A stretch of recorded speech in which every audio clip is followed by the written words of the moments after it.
If you are with us, wherever you are watching from, it's a pleasure to have you. I'll tell you something about the behind the scenes that happens every now and then on these shows. The organizer at the very last minute says to me, you have to do the introductions, and then I rack my brain to make sure I get all the information right. So I'll ask you to forgive me if all the information is not right. We have an interesting program tonight. It is a round table discussion. If three individuals can make a table round, don't call us a triangle. But the two individuals with me are Mr. Leland Rupnarang, who is well known to this show. He is a businessman, a real estate man based in New York, a political commentator and knowledgeable. And we also have with us Mr. G.H.K. Lal, who is retired, a former investor and financial whiz from New York, now retired and spends time writing in various news agencies, also knowledgeable on issues political and economic. So we are in for a good discussion. The subject matter is one that has been increasingly acrimonious and the subject of some debate in Guyana and possibly out of Guyana.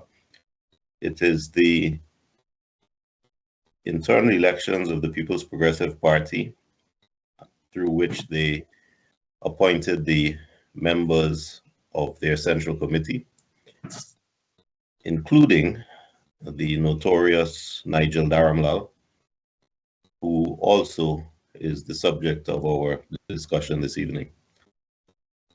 So, gentlemen, welcome. I'm sure you are ready, and I'm sure you have views which are strong, and I'm sure you have solutions.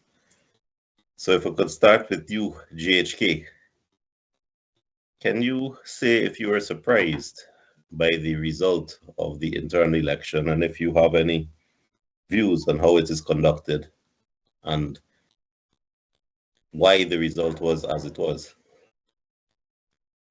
Good evening, everyone.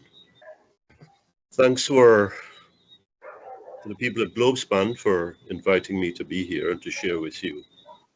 Yes, PPP Congress now concluded, and a number of views definitely about let's talk about the conduct of the elections. I was hoping it wouldn't end up where it did, and that we would have some things, some components to speak about, which spoke of an election that was not prearranged, an election that was not fixed in some respect, if not many respects. And I was hoping that I wouldn't see certain names in there, one of which you've heard Mr. Jonas already mention, the notorious, as he said, I'd say the infamous Mr. Nigel Dharamlall. Seems that wherever he goes, whenever his name is mentioned, that not only eyebrows are raised, but people rear back. How could this be? But there it was there he was in Congress and making that 35 cut. I'm concerned about 35, not the other 5, for the Central Committee, and then the smaller, for the best and the brightest, for the 15-member executive, Central Executive. I think that's what it's called, Committee of the PPP. All right. I want to look at this. How much time do I have, Mr. Jonas? Well, it's a round robin, so I'm sure if anybody disagrees, they'll jump in to disagree. Good. But I want to look at this from not to monopolize. All right, good. I want to look at this from two perspectives: the quantitative and the qualitative. Quantitative. I noticed that the president, sitting president, Dr. Ali, came out ahead of the general secretary, the beloved Dr. Bharat Jagdeo. That tells me something. It's an astute political move. It tells, but then what follows after that? How do we have a Vikram Bharat, Minister of Natural Resources, a minister in name only, who is not a really known commodity, who is a voiceless presence, who is a shadow of a presence, who finishes number 4 in the voting? How does a Nigel Dharamlall end up in front of a Mr. Anil Nandalal? How does a Nigel Dharamlall end up in front of 8 ministers of the government and a former president? How does a Nigel Dharamlall get 4 out of 5, give or take, of the voters, of the votes cast? I'm using a 2,500 out of the 3,000 delegates. How does he get 4 out of 5, those votes? And Donald Ramutar gets 2 out of 5, struggles to get 1,092 votes. Well, GHK, the response to that, of course, by the party loyal, the party faithful, will simply be that these elections are conducted by secret ballot. The ballots are counted, and that's the result. So are you saying that's not what happened, or are you criticizing the process, or are you criticizing the delegates who voted? What are you criticizing? Well, I'm questioning, and I'm questioning what went into the process and the results of the process. So I'm saying that you have an alleged lawbreaker from before and currently, well, subsequently, that is doing better than a man who is as visible and as audible as the chief law advocate of this nation, Mahabir Anil Nandalal. Something is not adding up here. I'm glad you put that up there for us. What's your view, Leland? Are you surprised by it? What do you think? Do you think this is a fair and real result, or do you think there was some kind of manipulation? And if so, how? Because as I said, this is a secret ballot. Somebody goes and counts the votes. Well, firstly, I have attended as a PPP member several congresses, and I was personally handed a few names, and I was told, vote for this person. I was in high school then. I wasn't a delegate, but I was there, and I was given these lists. And out of the 2,512 delegates, as Mr. Gabriel Lal said, almost 2,000 of them voted for Mr. Nigel Dharamlall. And when you look at the contribution that other persons have made to Guyana, especially Mr. Mahabir Anil Nandalal, the Attorney General, who was the point man in getting the PPP in office, by thwarting the attempt of the coalition in the rigging from March the 2nd to August the 4th, 2020. Now you're on a platform here trying to establish free and fair elections within your party, which you never succeed in doing, but you're an advocate for free and fair elections nonetheless. So there's something wrong with your logic here. It's hypocritical that you condemn what the PNC did, but you end up doing the same thing in manipulating the results of an election. Well, I'm curious that you had personal experience. One of the things that took me by surprise, you know, so many Guyanese write anonymous letters to the papers because they're afraid to show their identity. But there was actually a letter to Kaichur News today by someone who named themselves and said that she attended with her uncle. And the same experience you just discussed, she related the person's name is Rudhesh Jodha. Rudhesh Jodha. Good. So the same experience that you just described is related in that letter. And it raises a few questions. I'm taken aback that you have said you've had the same experience in your time there. How is it that you... I acknowledge it's a very young version of you, but what is your experience that you go there and you are told how to vote? Did you vote as instructed? But what is it that motivated you? I vote as instructed because I would consider it to be like a betrayal of the people who took me there and put me up as a somewhat bright person. And later on, after I started to read and I started going to university, that was in the 20s, I got my scholarship. Then I started reading a lot. I was exposed to different people, and I understand that whatever the PPP is advocating has no basis in logic and has no progressive thinking. For instance, at the end of the Congress in Bath settlement, and I think that was in 1978, I was I was in high school at Saints then, and the Congress ended with two resounding rounds of applause. Long live Marxism, long live Leninism, long live socialism. And the person who uttered those words was none other than Dr. Chelly Jagan. We have come a very far way. But it took the PPP, how much? 30-something years, 36 years since the collapse of communism in 1989 to finally declare we no longer believe in socialism, we no longer going to pursue that agenda. But that adjustment to the Constitution was advocated way back in 2002 by former Home Affairs Minister Kemal Ramjatan. And he was expelled from the party for bringing that up.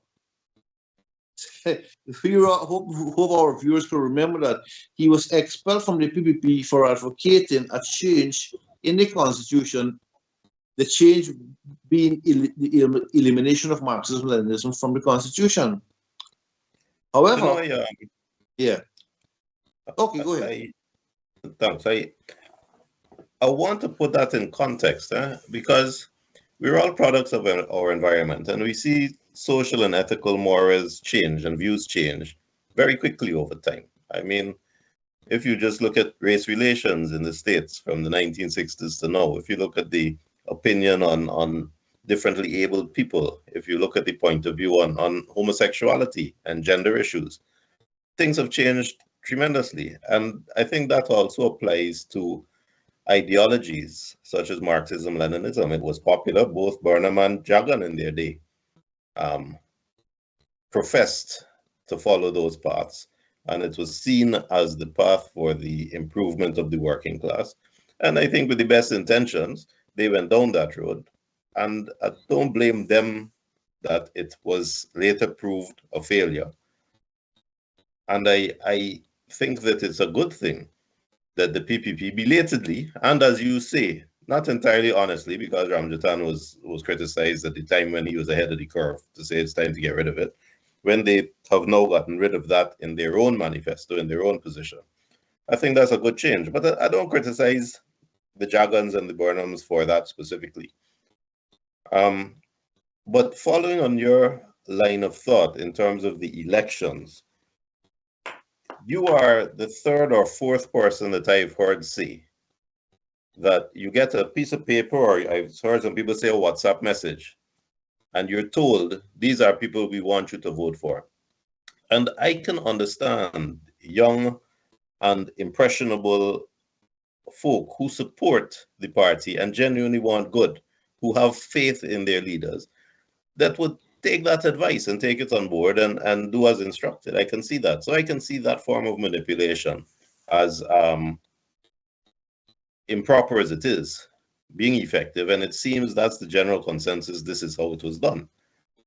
Now, I also agree with you, and I find it interesting you name Dharamlall, because of that entire list, I think he is possibly the only one of demonstrable competence.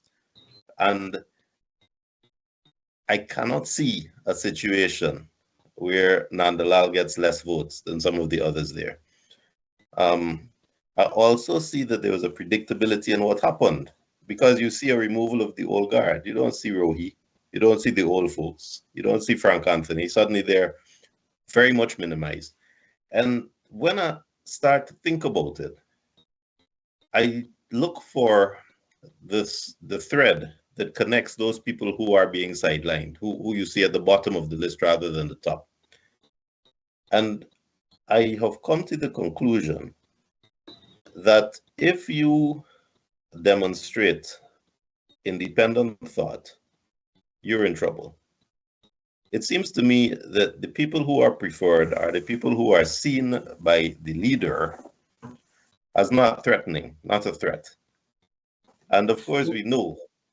Well, Timothy, that brings us to the point where great thinkers, very brilliant people like Vincent Tika and Mohammed Shahabuddin left the PPP because Cherry Jigan was always afraid of intellectuality and bright person. Cherry Jigan never surrounded himself with intellectual people.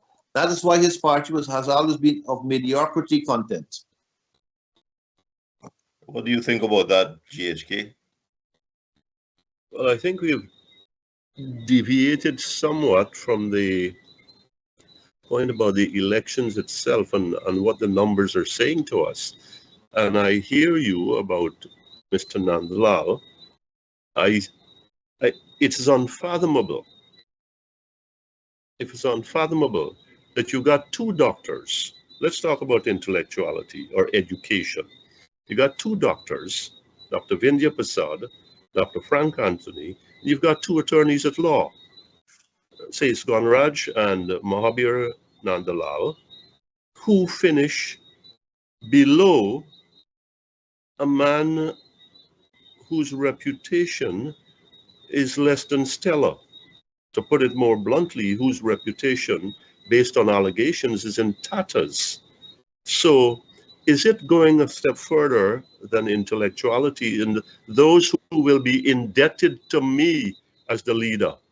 Those who I am putting out there because they got no other choice but to toe the line. Yes, Marxism and Leninism, and I don't want to go there yet, might be off the table in that is on paper it's been scratched out. But what about Stalinism? What about Stalinism, folks? Right? I mean, Stalinism is about control.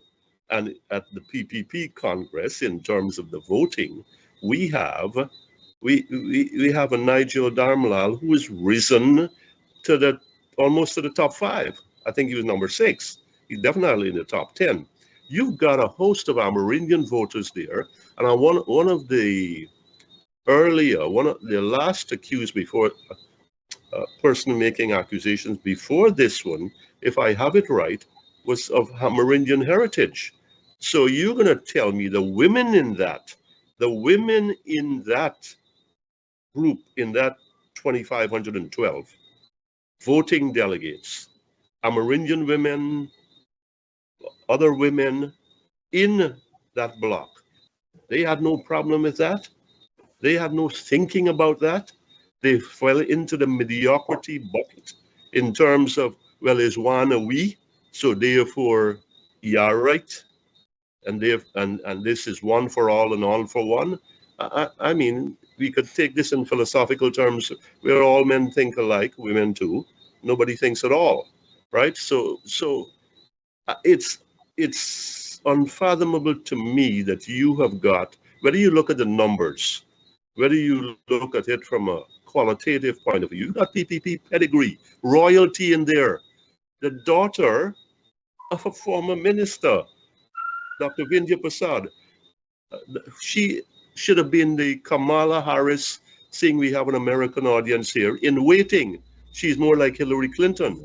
We've got Charles Ramson, the son of a former minister, long-standing PPP people, who's the Prince of Wales, or at least in his head, that's what he is. So, but these people were left in the dust. Clement Rohi, a man who had presidential aspirations, he is all the way to the bottom. I mean, they made it in, Donald and himself, former President Donald Ramotar made it into the 15, the final 15, along with Mr. Rohi. But I think their days are numbered, especially Mr. Ramotar, going back to that independence of thought or freedom to express them publicly. He said, if I were there, I would do this and I would do that, and boom, something fell on his head. And part of that now is showing up in this election thing. Intellectualism and mediocrity. Look, I think there's a statement that was attributed to a former president. In African philosophy, you just got to kill the king before you can take his place, right? So we come back to this thing that we all talk about democracy and freedom of thought and freedom of ideas and expressions, etc. And we must be frank and fearless. But when we do so, we find that we are outcasts, even within a political family or our own families. Have you ever noticed that? Everybody said, give it to me straight, I can take it. And when you do that, you're a bad guy.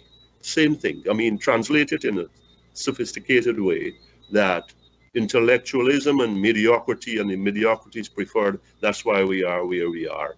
And there is something to that. I think you raise an interesting point that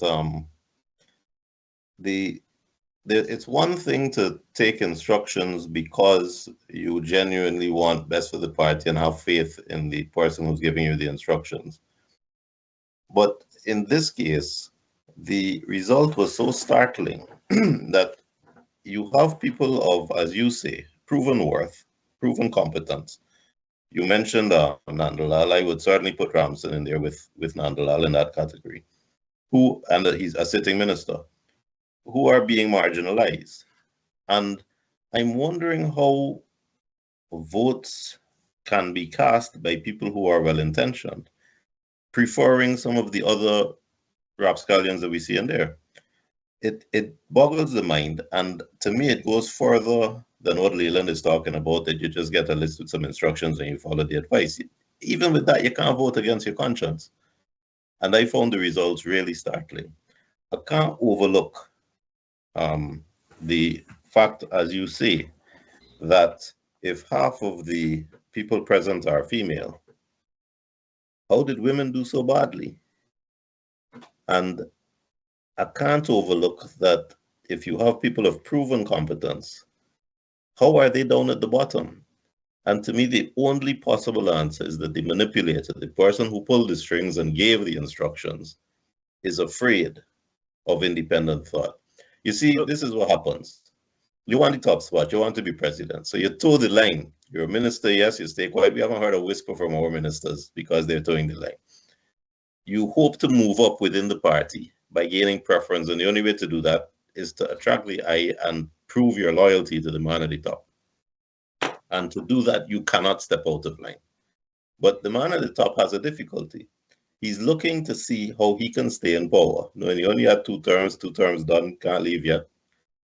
But how does he stay in power knowing that the next person elected to the position of president, just by holding on in the party, who becomes the president of the country, will have so much power given to him that he could throw you out, he could evict you quite easily? And there's hard experience for that, isn't there? Because I think the country will remember when Janet Jagan stepped down and was replaced by Jagdeo. It didn't take him very long to remind her that she's now a private citizen and needed to keep her opinions to herself. Yeah. So the danger is real, the risk is real, that you bite the hand that feeds you if you get that powerful position. So how do you ensure loyalty even after your days in that high office are over? It's a difficult job, isn't it? What happened is that in 2010, just to ensure loyalty, Jagdeo aspired for a third term of office against the constitution that was, formulated under the Charter Center regulations. He lost. He was taken right all the way up to the CCG, and he lost. So, in order for Jagdeo to exercise his power-hungry streak, he didn't get his third term. But you know what? He got full control of the Central Committee of the PPP. So when you say, and as Mr. GHK Lal is saying, the Central Committee decides the president, the 35 members of the Central Committee, do we know who they are? They're Bar Jagdeo. He is the 35 members of the Central Committee. Nothing goes on without his stamp of approval or disapproval. Listen, we could go on and on talking about this thing, but it is more important that you change the country's constitution instead of the PPP's constitution. They were formed in 1950.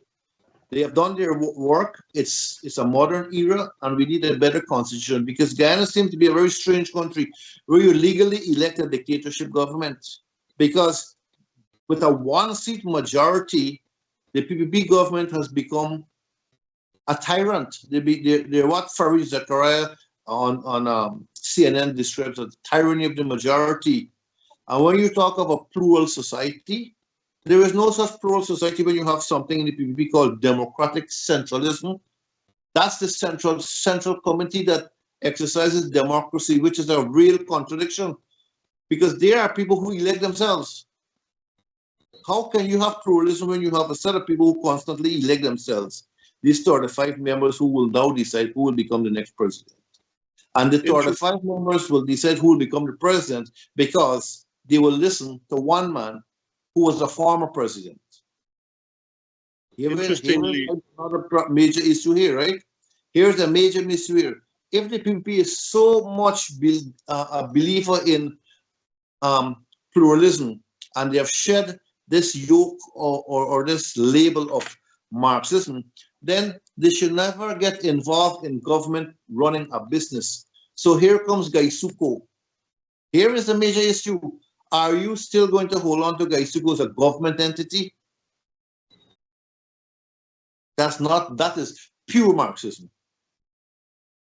So they're what you call two-faced, they're what you call confused, and moreover, they will not relinquish control of Gaisuco. Gaisuco represents about 12 seats in parliament for the PPP because it has been the traditional PPP base of power, more than any other organization in Guyana, right? Not even the bauxite workers that give support to the Burnham and the Hoyt regime. The sugar workers is the PPP's trump card to get back into parliament. Now, I want to say something. I want to comment on what you said, Mr. Jonas, but I'll start with Mr. Rines. You give up Marxism, Leninism, but you hold on to democratic centralism. And at the core, at the heart of it, democratic centralism distills to a one central pillar.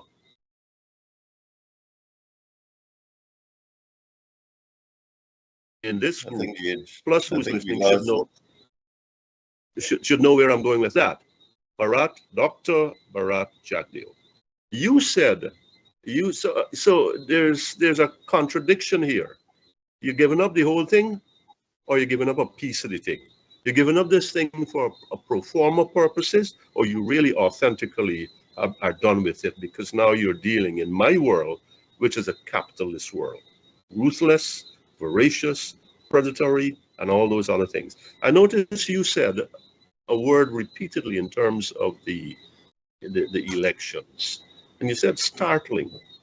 There's a confluence of negative developments that we are being told, or is being sold to us as a positive, free and fair, democracy, and etc., etc. I believe deeply that there are some people who mean well, people of some limited ethos. Let's leave out ethics for a minute. Some limited ethos that means well for this country.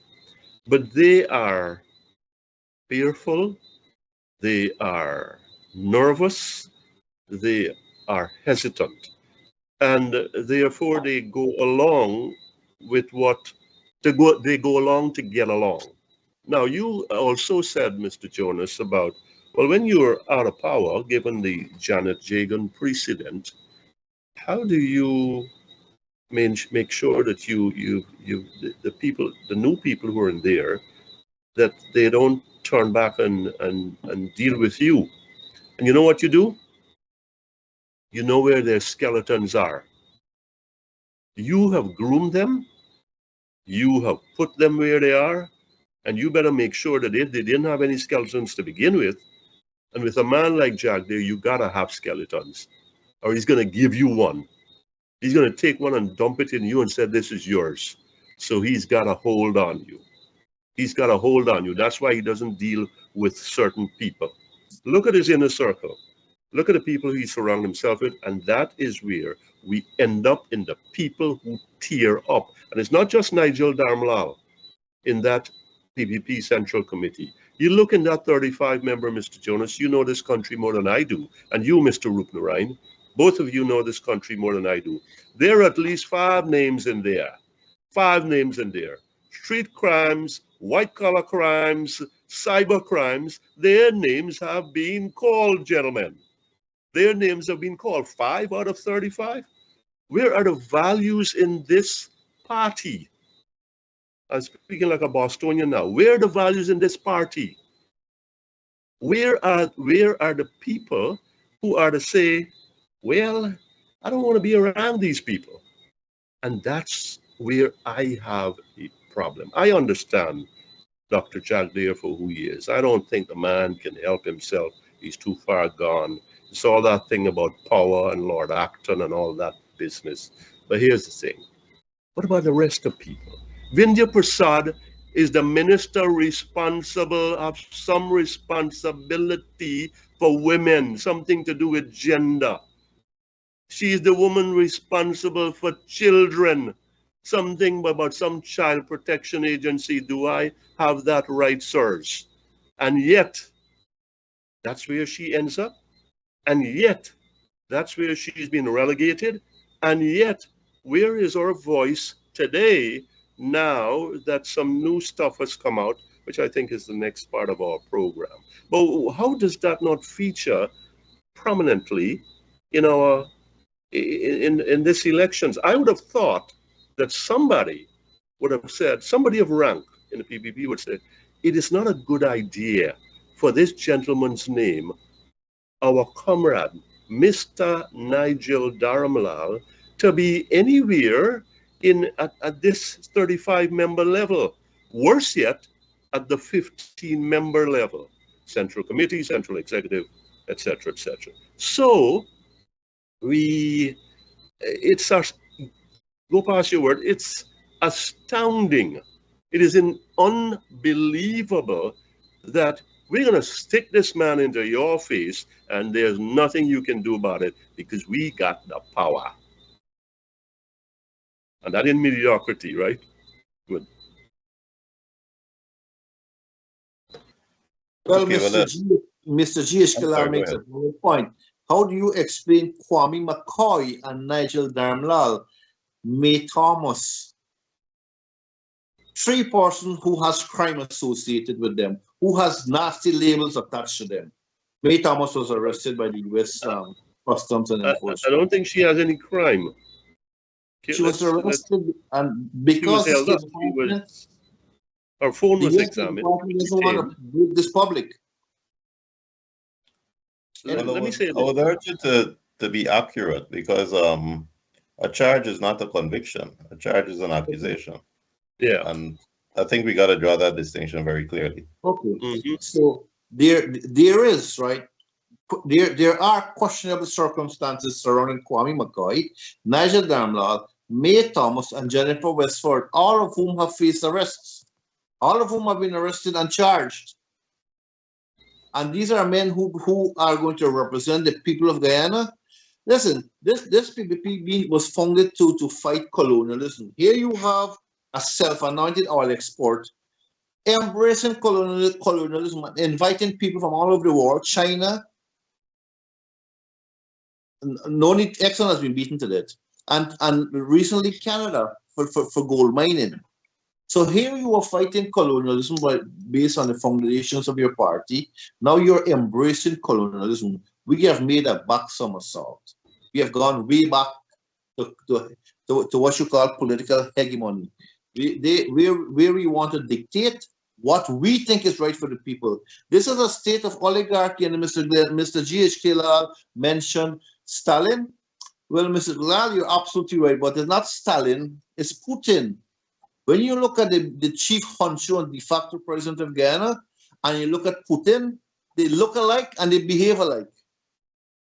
Let me say this to you, gentlemen. I think I want to make a slight amendment, not so much a correction to what you said, Mr. Rupnarain. You can certainly beat Exxon, but you can't beat Exxon to death, right? Let's get that clear. That ain't happening, right? That ain't happening. You can beat Exxon. You can beat up on Exxon. You can beat up some more on them, but you are not, and I am not going to beat Exxon to death. Let's get that straight. As the word Stalin and Putin, what's that?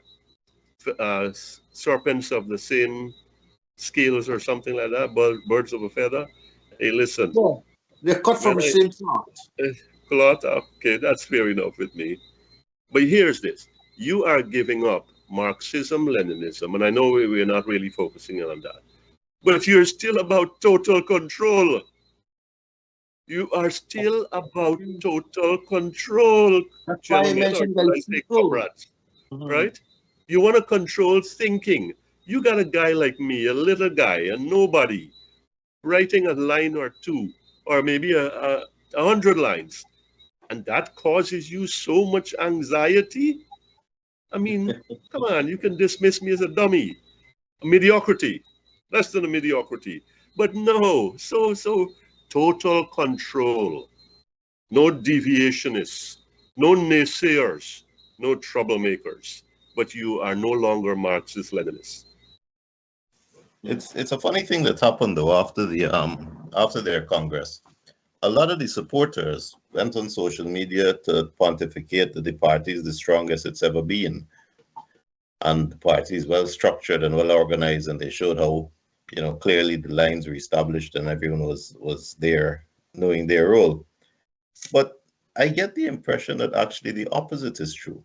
You see, we spoke about the culture of towing the line, hoping that you can move up by not appearing threatening to the people above you so that they can promote you, as we have seen happening, and the folks who appear threatening being sidelined. But that is not foolproof by any stretch. We saw it wasn't foolproof as between Jagdeo and Janet Jagan. But I am clear in my mind that our president, Irfan Ali, is no fool. He's a smart man. In fact, I think he's smart enough to have stayed towing the line and moving up within the party, demonstrating competence, but also demonstrating loyalty. And I think that's how he got as far as he got inside the party. Because once you're in that party and you move up, the result is inevitable. But I also believe he is far too clever now that he has the big seat and is guaranteed that seat for 5 years, unless they hold an early election, which I'd be surprised if he permits, so as to shorten his own presidency, and likely to hold it for another 5 years. Do you see that Jagdeo's tenure in control of that party is still rock solid when you have someone as clearly intelligent as the current president coming up hotly behind, and also a younger man who is not going to simply step aside as Ramatar did, but I think may well even now be jostling to see if how steady and solid Jagdeo is in his position, or if he can be toppled. Do you think that there's a tug of war? Do you see any signs of cracks or friction in that relationship? Well, Mr. Jonas, I have seen, and history has shown, many intelligent and educated people do not have the courage to say no to something that is wrong. They will toe the line and see an emergent dictatorship become a solid dictatorship. The case of Goebbels and the other sycophants that Hitler attracted, they were brilliant people. They had high education, but you know what? They had low moral conscience. They have what you call a weak character, and they will say yes to anything to maintain their status quo and to remain in power and to get the power that comes with power. It's the same thing that happened under the Burnham regime, where a whole lot of bright people said yes to Burnham when he was building a whole lot of crap like the National Service, National Guard Service, People's Militia, all sorts of paramilitary organizations at the time when Guyana was broke. Burnham get into all of that, and people said yes to him. Listen, Jagdeo is building a Barbies Bridge. We don't have any accounting on that project up to now, nor do we have any Marriott Hotel. The Clico fiasco where billions of dollars was lost, no one can ever evaluate Jagdeo's performance. I'm not going to mention Amelia Falls and Skeleton Sugar Estate. There should be a commission of inquiry into all of these things. But because the people who can initiate a commission of inquiry are beholden to the vice president and chief honcho and de facto president, they're scared to do that because they will lose their status quo and become an ordinary member of the proletariat instead of the bourgeoisie that Jagan spoke so vehemently about. GHK, do you see any cracks in the structure? Well, let me say it this way. Cracks in the structure might be putting too strong a microscope on it. I think what is happening is that the president is biding his time, but in the meantime, he's using that time wisely. He's gathering his ducks. He hasn't lined up any of them in a row yet, but he's gathering his human assets. Is it to prepare for a revolt or to get to that crack in the structure? No. But he is politically astute enough. I think he has grown to that level. I'll give that to him. I don't necessarily subscribe to some of the things you spoke about in terms of intelligence, native intelligence, yes, and so on and so forth. But saying he's been around, when you are around skilled and cunning political practitioners, some of that got to rub off on you, man. And I think that is what has been to the benefit of the young president. He's absorbing the stuff like a sponge, and he knows where the corns are so as not to step on them. But he's not been idle.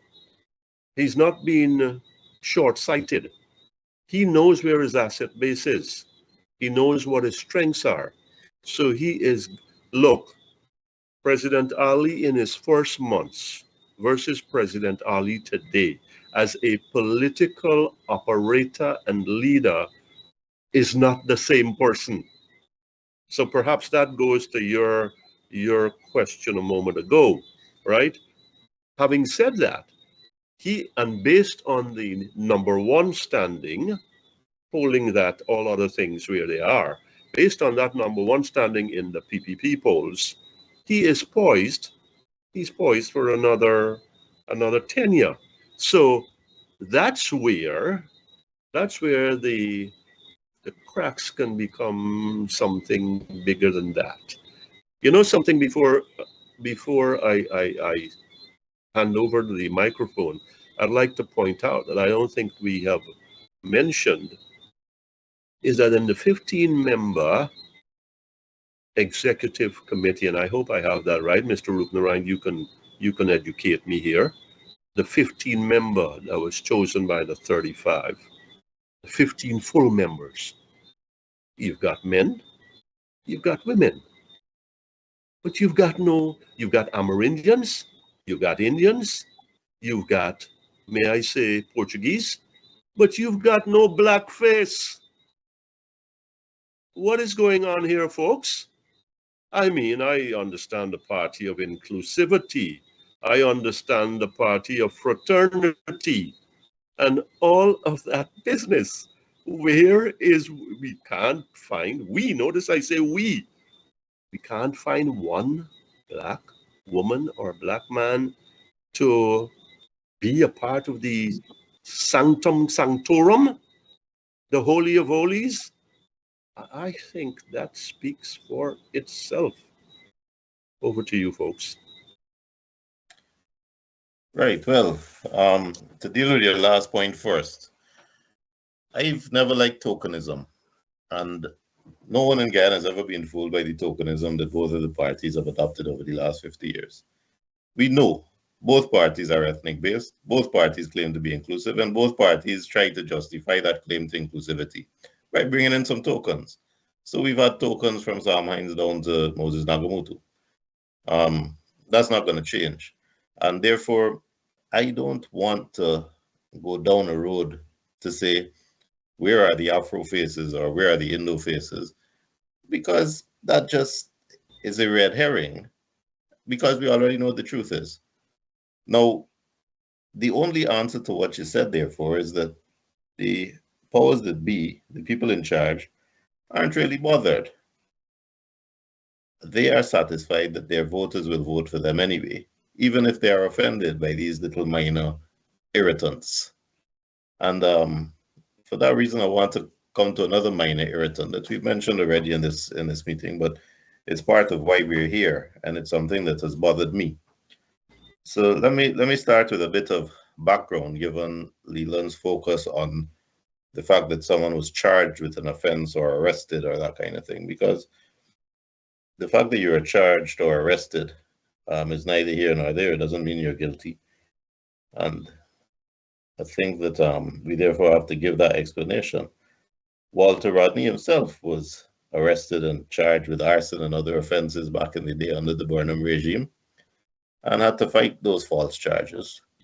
So if that is the criterion to challenge someone's character, that person is in good company. They find themselves in the company of Rodney and Jagan himself. So to say that Dharamlall has been charged, to me, is neither here nor there, because unless you're convicted, you're presumed to be innocent. However, in politics, that's not the end of the conversation, as we know. And the reality is that the reason Dharamlall resigned as a minister some time ago was because an accusation was made against him. And again, he was not found guilty of anything, so it's just that, an accusation by a young Amerindian girl. And that came to nothing. Police investigation and the brouhaha and the furor, very short-lived with our short memory. And now that he is back in the limelight, having won the confidence of so many voters in the PPP internal election, one Ms. Hack has come out with another accusation against him, and I understand the Guyana Police Force have acknowledged it and have informed that they are investigating. Again, just an accusation. There's no finding of guilt, and that, to me, is the end of it. He's presumed innocent until guilty. Now, again, in politics, that's not the end of the story. And having said all of that, in my mind, I'll tell you why I have a problem with the dishonorable Dharamlall. It's about dildos, because that one, I didn't need anyone to prove his guilt or innocence. I heard him say in Parliament, it was recorded, video, audio, across the table, that a female member of the opposition needed a dildo. Now, in my mind, that has labeled him permanently and irreversibly as the dishonorable dildo minister, now happily ex-minister. That was contemptible. So I am not going to launch a criticism against the women folk in the PPP camp about allegations. Allegations have been made all the time. Allegations were made against a member of ANOG, and the PPP made a mountain of it. In fact, those same PPP ladies went on social media to talk about it, allegations, this terrible, terrible allegation against Jabor. None of them said anything when a court, after a hearing, pronounced and found it in his favor. None of them said anything after that. But all of those same women were in the room in Parliament when Dharamlall said what he said. And there was deathly silence from all of them. Now, that kind of double standard by people who prance and parade around talking about gender rights and women's liberation and feminist issues, women who jump on the other side for political reasons to get mileage and now are silent, that is inexcusable. So you call names, Vindhya and others, and I would say their response is inexcusable because they heard what I heard. The single exception I've seen to that, and I have to say it because it's the truth, is Priya Manikchan, who I saw made statements against Dharamlall, but even those statements were diluted and sought to be made undercover with reference to the president. That is not the way to uphold an ethical or a moral position. And the silence resounds. And the question I then have to ask is, if instructions were given from the top to give the dildo man preference, what are you saying to the female members in your political arena who you should be holding up as equals, showing them respect, showing them every courtesy? And what are you saying to the wider electorate, more than half of whom are women? Well, Timothy, there's an issue here too. He was not reprimanded by the president. He was not reprimanded by the leader of the party, the secretary of the party, general secretary. And above all, the Speaker of the House did not sanction him whatsoever. So that leads me to conclude, and I've said this on the program before, the PPP has a 33-seat majority, plus Mr. Mansour Nadir, the Speaker of the House. That means they have a 34-seat majority, because Dharamlall should have been sanctioned, reprimanded, or face some form of penalty for that obscene behavior. Nothing happened. Nothing happened. One seat majority. Sorry, 1 second. We just want to take a quick break and we'll be right back.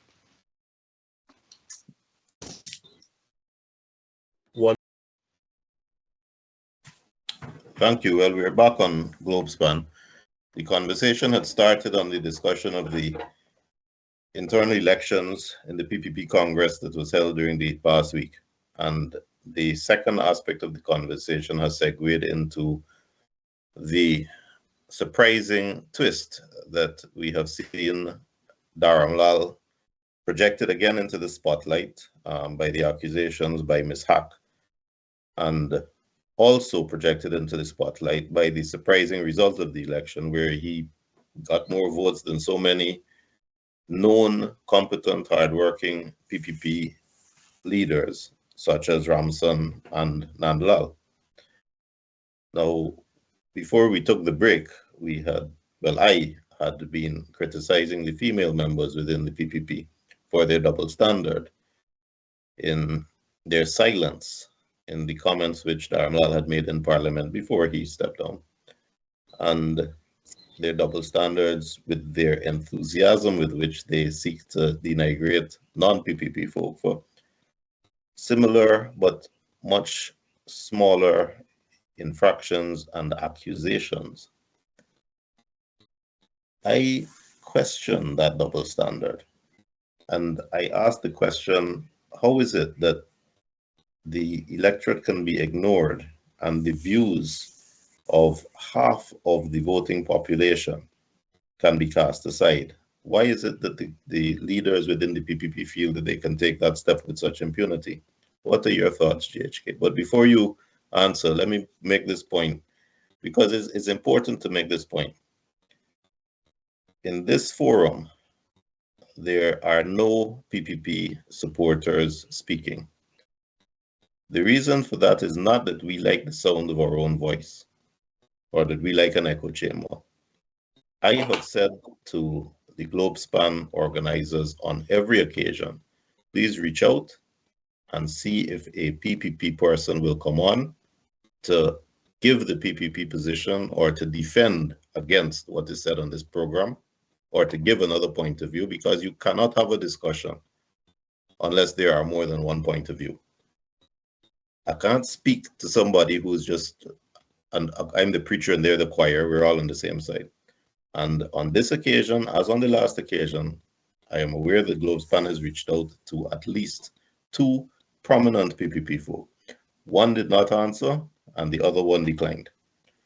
I would like to encourage them, please come on the show, let us have a conversation, because this cannot be just a sounding board on one side. There needs to be a discussion so that all of Guyana, everybody who is listening, hears both views so that they can draw a reasonable conclusion.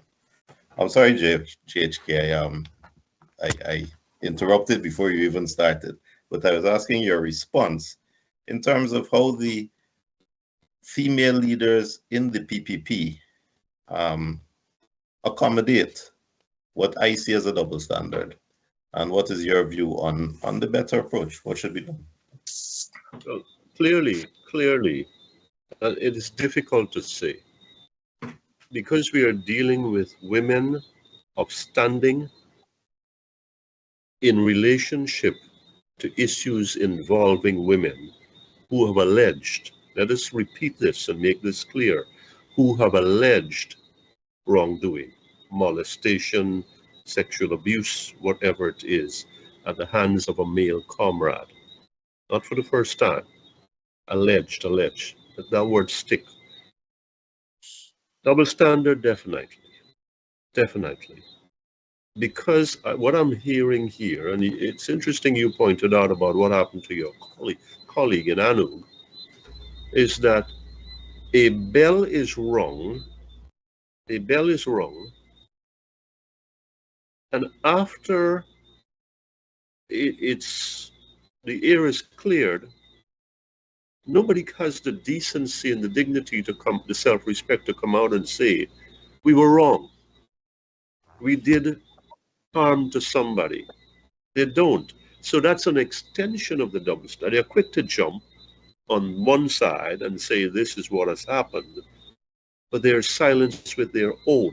And then there's the perpetuation of that silence when you've been proven wrong. I am wrong. What is so hard about that? It's a part of the continuum of silence that they say nothing in Parliament or they say nothing in the Congress. And I want to take this away from your perspective. I hear you speaking in a legal context, and quite correctly so, Mr. Jonas, quite correctly so. But I want to take this, as you say, in politics, the conversation never ends. I do not know if this is proper. My context is very much American, and I remember Senator Bob Packwood, Senator John Conyers, 53 years in Congress, and some other senators were resigned in the face of unrelenting pressure on the basis of allegations. One more time. Allegations of sexual misconduct. Could they have been proven right and exonerated and so on and so forth in a court of law? Perhaps. But they went their way. They resigned on the basis of allegations. And I am saying here that in the interests of fair play, look at Miss Sarah Hack, I think, spelled a little differently. This may mean something, and then again, it may not mean anything. She is, or was, the top Caribbean performer at CSEC, I think. And she is of some sort of, she's got some brain in her head. So I would think this is not a demented young woman. But I also think that the allegations, I hear that the police has finally made a statement. It took too long. Gentlemen, it took too long. Viewers and listeners and whomever else, this took too long, and that alone is pregnant. Then he was called in and questioned and whatever, and his attorney said, well, you know, and constitutionally that is absolutely correct. You don't have to answer anything, right? Give your name, rank, and serial number or something like that. And he's now held on $500,000 release. I wouldn't even call it bail release. But so there's movement, and I think that some sort of standard has to prevail with the women. The women have to take the lead here. They are good people in the PPP. Good people, thinking people, ethical people, moral people. And it's appalling that we have reached a stage that there is silence, that the silence extends to the people who shun a program like this. You have got so much conviction and passion about what your group and your positions are, then come here or come somewhere else and lay it on the table. Lay it on the table. I don't think I'm a hostile guy. I have no interest in being so. I'm interested in learning. I'm interested in being educated, that I'm wrong, and that perhaps there's another way of looking at this thing. And so we have this rage, we have this intensity when it's the other side, man or woman. And it's just got to be a drop of a hat, an allegation. But then when you've got to speak the truth and stand for something about your own, you are nowhere to be seen or heard. And that's my problem. That's my concern. No, man, don't do this to yourself. No, ladies, do not do this to yourself. You are normally so vociferous, so aggressive, even so hostile sometimes. I mean, you don't have to be any of those things. Just come out and say, I think this thing really needs to be pursued to wherever it leads, and really seriously so. And even that we can't get. I think Well, one of the problem. Mr. Sorry, Gabriel, go ahead, Dylan. just a little support to what Mr. Gabriel just said here. In 2001, Congressman Gary Conduit had a relationship, a nice friendly relationship with a girl by the name of Chandra Levy. Chandra Levy disappeared and she was found dead about 6 months later. He was totally innocent of any wrongdoing, but the pressure that he got from this media and from the California Senate and the California press forced him to resign, because anyone in political office, in any office, has a duty to represent people. And if people lose faith in you, then you should not be a force upon them or force yourself to represent them. A leader can only be as strong as the people who elected him. Having said that, just to make a point here that in third world countries, banana republics, rice republics, you will find people gravitating towards politicians and political figures, because that's where their source of income and their source of benefits will lie. As opposed to first world countries like, United States, Canada, where you will find people might more be proud to state that instead of I'm a friend of Jagdeep, or I'm a friend of Dharamlall, or I'm a friend of Irfan, they will say, I know the CEO of Walmart, or I know the CEO of Apple, because that is where you get your benefits from. So it shows that third world countries are still politically gravitational, whereas first world countries are more business oriented. That's why people gravitate towards them. Could you imagine former President Jagdeep on trial in Guyana, or Mr. Granger on trial? But right now in New York, in the United States, former President Trump is on trial, not for anything like murder or anything like a huge huge crime like bribery. He's on trial for paying off a movie star what we call hush money, because he had an affair with her and he paid her off to be quiet. So this is where the real freedom of the press is being utilized. You cannot pay someone not to say something what is accurate, and all his misdemeanors and all his malfeasances are coming out in today's cross-examination. And coming back to the PPP, under Jagdeep presidency, you will find that the PPP has dramatically changed. It's like chalk and cheese compared to the Jagan's presidency, both Janet and Dr. Chelly, because you will find that under Jagdeep presidency, he is more into this the oligarchy type. You get something by being politically aligned. You don't get something by being meritoriously conscious or meritoriously contributive to society. Who you know will get you somewhere. And it goes on up to today. I have people, close friends of mine, who are building properties in Guyana. Guyana is an extremely corrupt society, extremely corrupt. They have to pay a bribe to get a water meter, then they have to pay a bribe to buy the water meter, then pay a bribe to inspect the water meter. The same goes for an electric meter. You have to pay a bribe to buy the electric meter, pay a bribe to inspect the meter, pay a bribe to get the inspection approved and passed, and we go on and on. My friend, who we built houses together in New York, he decided to go to Guyana and try his luck. Go joke over $1 million Ghanaian dollars he has spent in bribe just to get his 2-family house approved. So there's a whole lot of issues in that country. So when you talk about changing the constitution of the PPP, that's minor. That's taking a bottle of water out of an ocean. You have to change the entire mindset of the PPP. How can you change the label of a bottle and the contents remain the same? I can't take a bottle of wine, scratch out the label and say it's a bottle of cognac.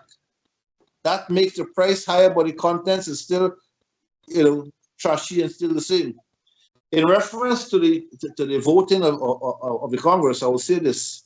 It is sad that people like Kwame McCoy and Nigel Dharamlall has gotten so much more votes and so much more prestige. The word prestige in parentheses, because I don't think this prestige, I think it's what you call a pseudo label.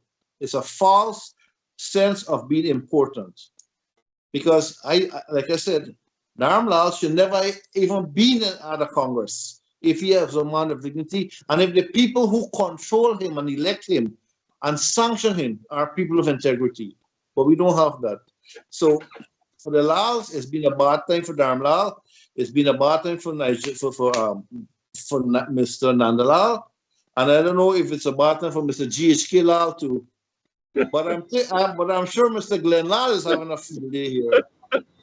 I was wondering when you'd get to that part, the third name. Well, here, Mr. Jonas. If Dharamlall is not fit enough to be a PPP member and a performing member with any level of intelligence, here you have Chitlal. I can do the job. Now that the PPP has gotten rid of Marxism, I may rejoin the party. That's why I left the party anyway.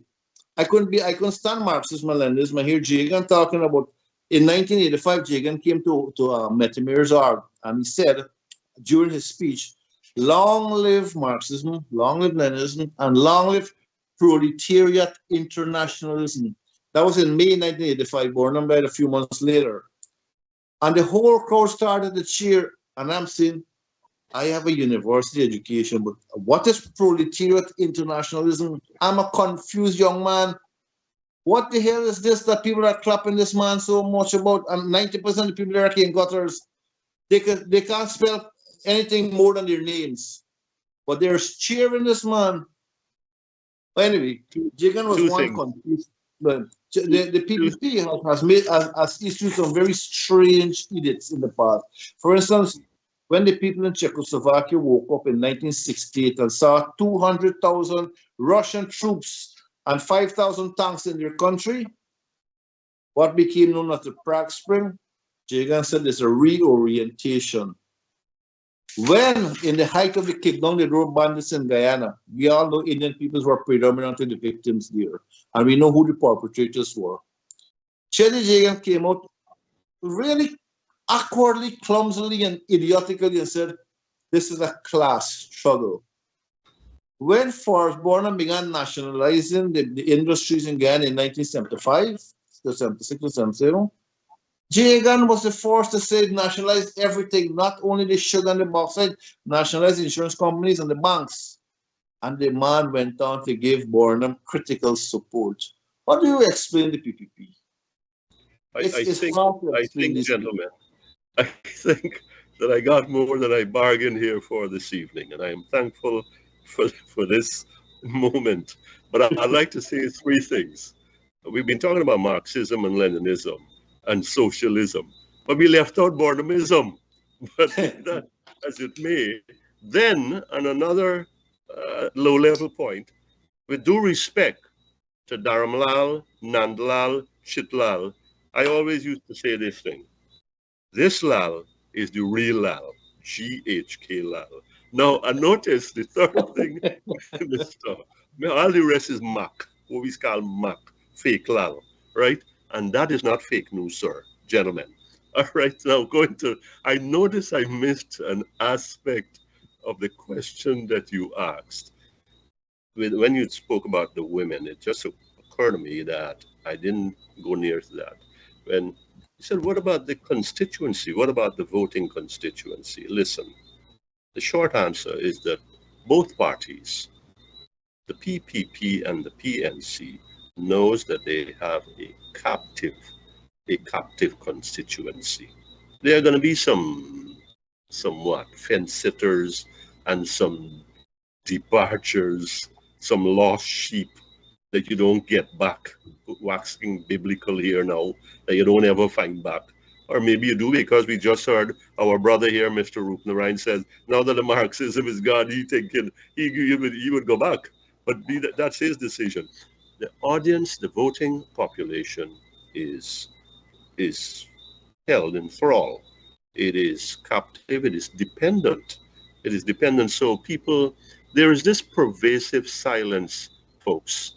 This pervasive silence. Silence is power. Silence is golden.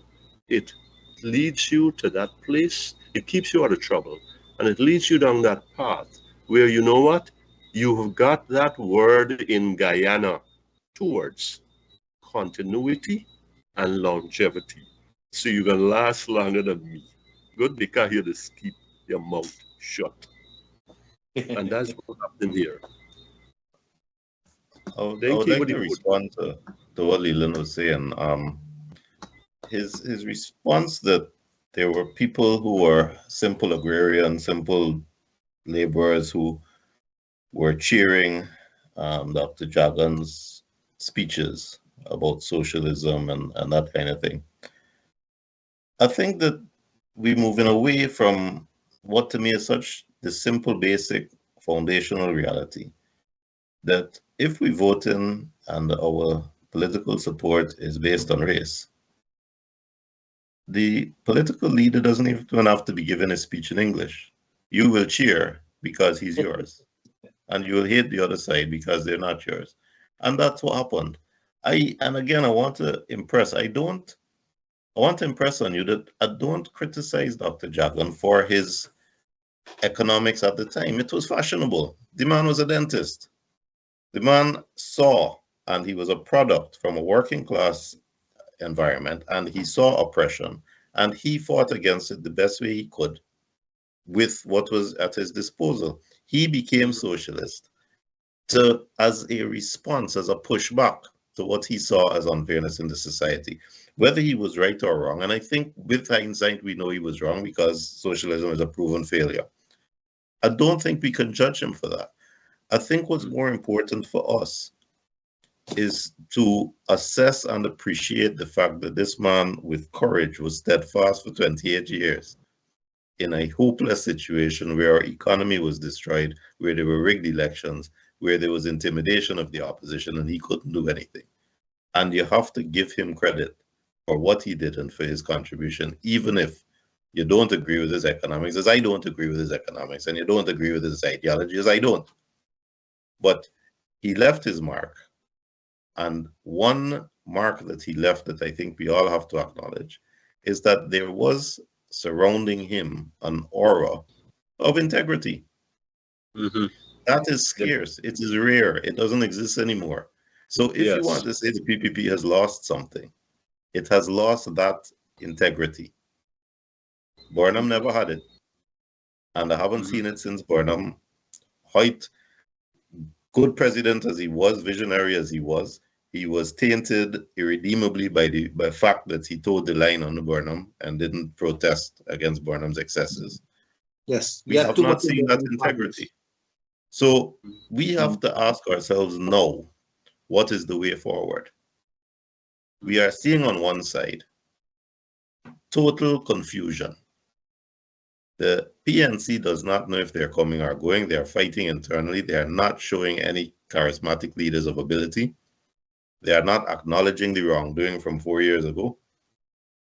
And there is nothing in their current policy to show either repentance or a changed way forward. The PPP have shown same stripes. Leopard hasn't changed their spots. The corruption they were criticized for before 2015 is back in spades.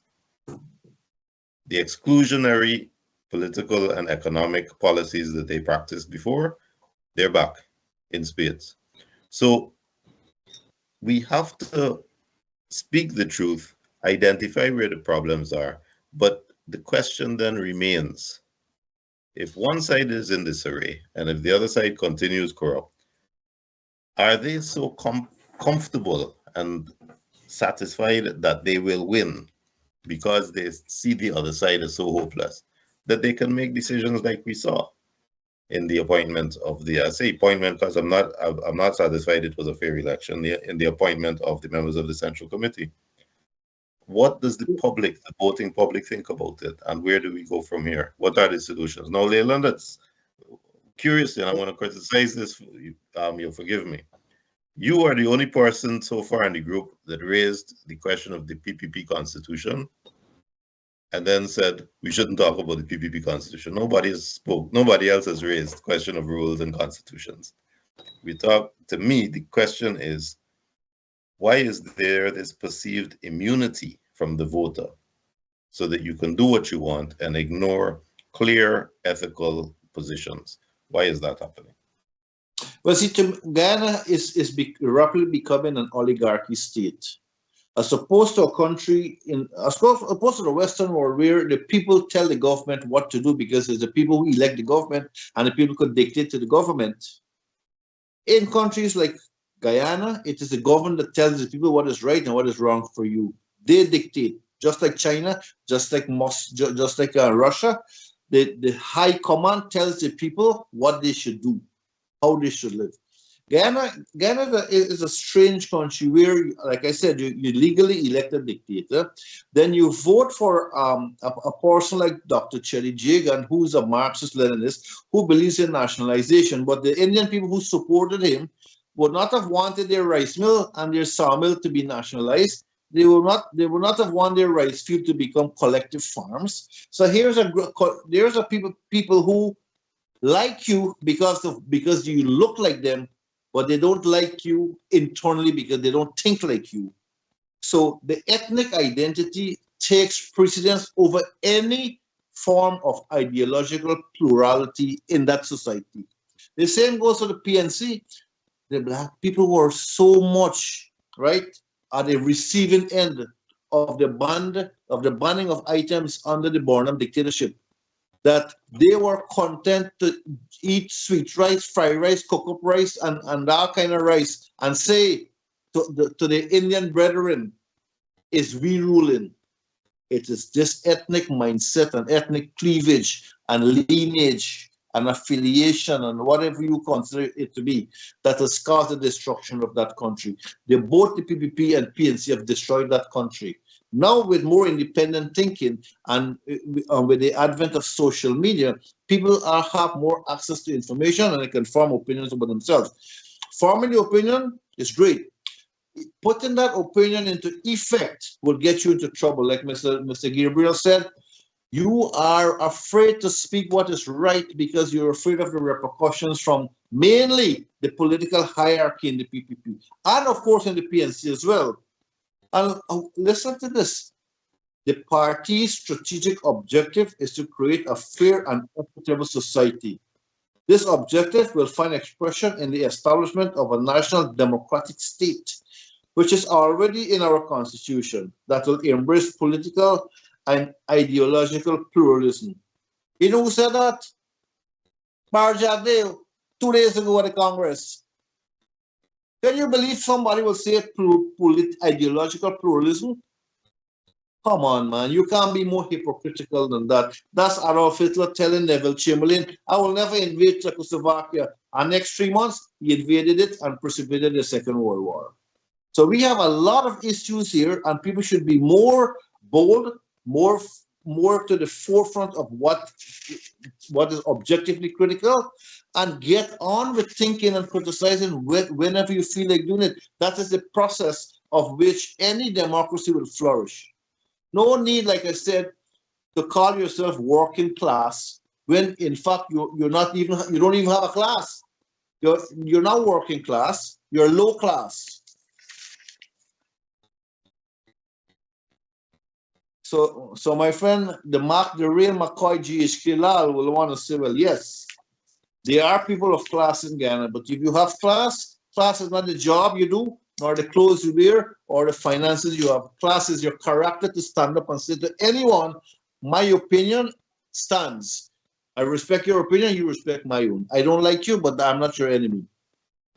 We got You know, 5 minutes left, and I would like in our closing comments to respond to what Leland said, if you don't mind, GHK.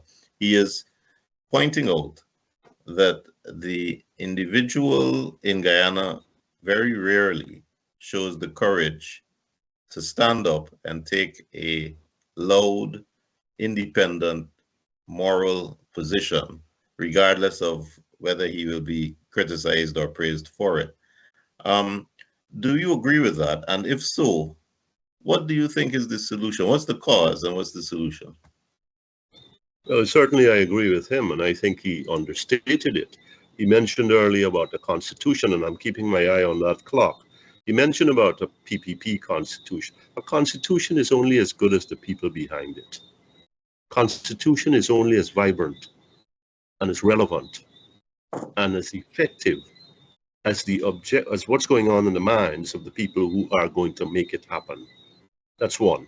I heard our brother said about that country. So I'm thinking he was talking about Guyana as being someplace over by Afghanistan or something like that. But I think thirdly, when you start talking about whatever pluralism and isms and internationalisms, I think I know the English language a little better than most. But frankly, I must confess, gentlemen, that when we get into these isms, I am lost, or I lose myself deliberately. The way forward. So I agree with him that people don't speak. How many people speak and say, or write and say, this is what I stand for? They stand by the marketplace or Hyde Park or whatever, social media, and say clearly, my name is G.H.K. Lal or Timothy Jonas or Leland Chitlal Rupnarayan, and I'm a PNC guy, and this is what I stand for. Or I'm a PPP guy, and this is what I stand for, or whatever. And I stand for truth and justice and fair play and inclusion and fraternal relationships. And by the way, this is my record, and this is where I'm going. This is what I'm about. This is what we need. This is what you need. And this is what I bring to you. And we need a cadre of people, men and women, of the good people in Guyana. Well, you got some in the PPP and some in the PNC. And we need those people who are about the love of country. Let's go back to John Kennedy. It's not what your country can do for you, but what you can do for this country. And this country needs that kind of people with that kind of mentality. I don't want to go in. I am not going anywhere. But I wouldn't have wanted to go into public service to make a dime that doesn't belong to me. Public service is not a passport to riches. Public service is not a passport to power, to push down other people who don't look like me, who don't think like me, rub their noses into the ground, which is what is happening now, which is what has happened before. We have got to get that state to that stage of that nucleus of people who are going to convince little by, listen, you're not going to win anything. You're going to win a seat. That's a victory. And then maybe 2, 3 seats if you prove yourself. And that's a bigger victory. And you know what? Before long, the route could be on. But it's a long haul story. It's not going to happen overnight because the two parties are too very much entrenched. Somewhere along the line, the people are going to get so disgruntled, so disillusioned, they're like, what do I have to lose to deal with the man who follows GHK Lal or the two of us, you two gentlemen here today? What do I have to lose? I think I've lost enough. So therefore, let me go forward and chance my arm to gain what I've always been looking for all my life. Well, Mr. G.H.K. Lal, here's something that I would like to add to you. You know, the Emperor Caligula. Before you go on, I'm sorry to interrupt you, Leland, but the question is, what is your proposed solution to the problem you identified? What is your proposed solution? The Emperor Caligula once made his horse a member of the Roman Senate. What we have in Guyana is not far. When you have That's Eligaba, brother. That's Eligaba. That's not Caligula. Caligula, Sorry to interrupt you. yes, okay. He made his horse a member of the Roman Senate. What we have here is something that I would like to quote Stalin. Definitely not a man I like to quote, but Stalin once said, never underestimate the power of stupid people in large groups. The Salem witch trial is a good case where a lot of people were born because a lot of people think they were witches, and we can go on and on. So how do we go forward? How do we go forward? What's going to make carbon neutral for us? Right. How we go forward is that we need more accountability. The Natural Resource Fund needs to be more open. It needs to be a natural and a resource and a fund, not a PPP control body. The public it comes down to the people, my brother. It comes down to the people who they got to make that kind of thing happen. Well, yes, it's nice. Yeah. Don't you think so? I absolutely agree with you. But unless you have a constitutional change, we will not be going anywhere in that country. That country has outlived its water supply, its electricity supply, its road system is in chaos. That's what you need to address. And it needs to be addressed. We still come back. We got to get the people, the caliber of people, and I think we've run out of time. Yes. We've got to get the caliber of people to make what you are saying very, very good things. I hope, and that I said some positive things, and Mr. Jonas certainly did, that are going to make those things come alive, make them happen. People, not people like we have now, who are talking from 6 sides of their mouth and are lying in deceiving us in every word. When they don't deceive, they prevaricate, and when they can't deceive and prevaricate, they come after you. We want people who can take a punch and speak the truth still.